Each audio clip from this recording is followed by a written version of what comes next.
আজকে রান্না করছি অভিনেত্রী অনামিকা দেবীর পটলের একটি রান্না, যার নাম পটল রসুন। আমি যখন স্কুলে পড়তাম কোনো এক টিভি চ্যানেলে এসে এই রান্নাটা দেখিয়েছিলেন, তবে অবশ্য সেটা পাকা পটলে দেখিয়েছিলেন।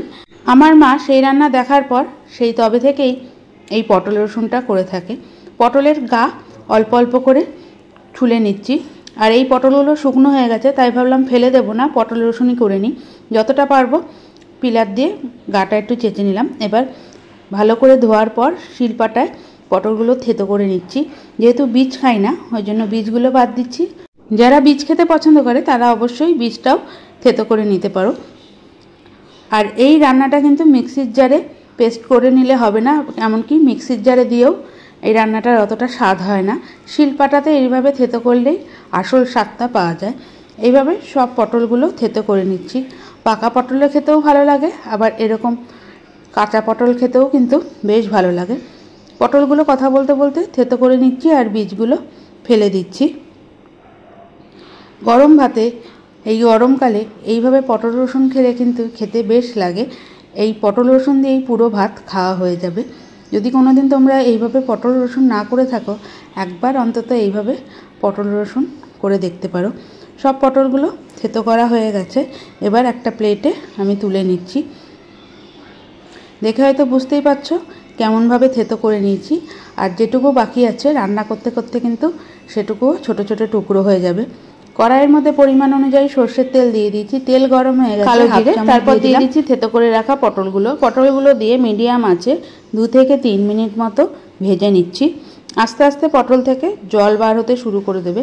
যেহেতু পটলগুলো একটু শুকিয়ে গেছিলো, তাই জল অল্পই বেরোবে। এবার এর মধ্যে দিয়ে দেবো স্বাদ অনুযায়ী লবণ দেওয়ার পরে কিন্তু জল বেরোবে। এই সময় গ্যাসের আঁচটা একদম সিম আঁচে করে দিচ্ছি, আর দিয়ে দেবো অল্প পরিমাণ হলুদ গুঁড়ো দিয়ে আবারও বেশ খানিকক্ষণ মতো নাড়াচাড়া করে নিচ্ছি। এই সময় গ্যাসের আঁচটা সিম থাকলে পটল থেকে যে জলটা বেরোবে সেই জলেই কিন্তু পটল সিদ্ধ হয়ে যাবে। এবার মশলা বেটে নিচ্ছি।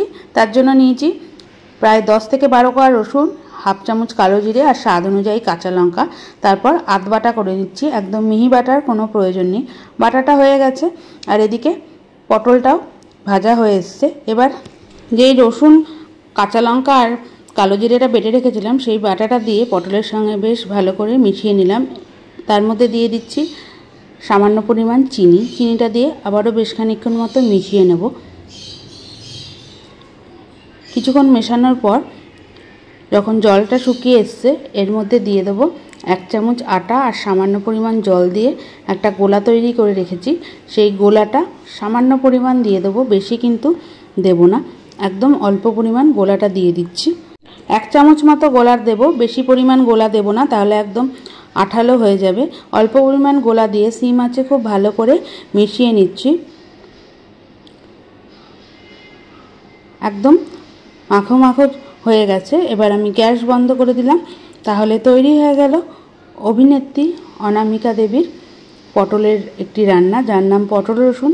গরমকালে রান্নাটা করে দেখো, দেখবে গরম ভাত নিমিষেই শেষ হয়ে যাবে এই পটল রসুন দিয়ে। আশা করছি রেসিপিটা ভালো লাগলো। দেখা হবে অন্য কোনো নতুন রান্না নিয়ে। ততক্ষণ ভালো থাকো, সুস্থ থাকো, দেখতে থাকো আরও নতুন নতুন অনেক রান্না।